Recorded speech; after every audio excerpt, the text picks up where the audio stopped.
Every earnings season, dozens of major companies announce something that sounds boring but quietly reshapes their stock price without the company actually growing at all.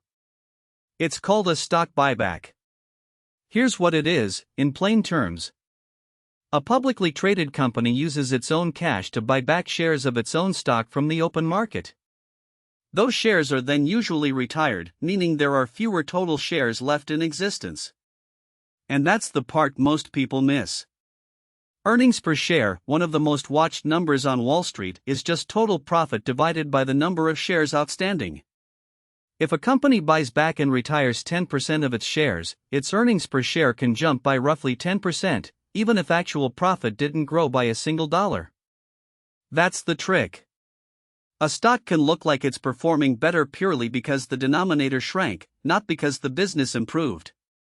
Analysts call this financial engineering. It's completely legal, disclosed in filings, but it's not the same thing as real growth. Companies are required to disclose buyback programs in their SEC filings, so this isn't hidden, it's just rarely explained to everyday investors.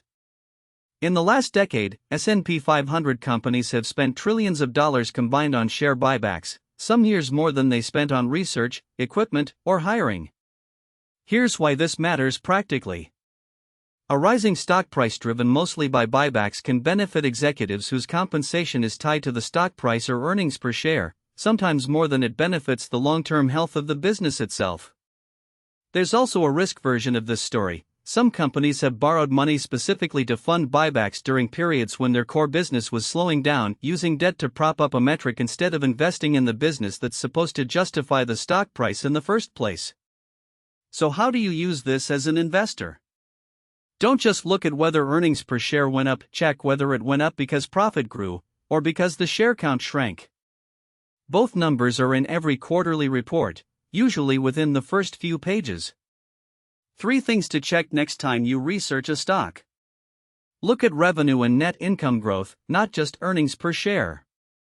Check whether the company took on debt to fund buybacks. And ask whether that cash could have gone towards something that grows the business instead. Buybacks aren't automatically bad. Used with real profit, they can be a legitimate way to return cash to shareholders. The problem is when they're used to quietly disguise a business that isn't actually growing. We track the financial traps that don't make headlines so you're never caught off guard. If this helped, subscribe. We post every day. I'll see you in the next one.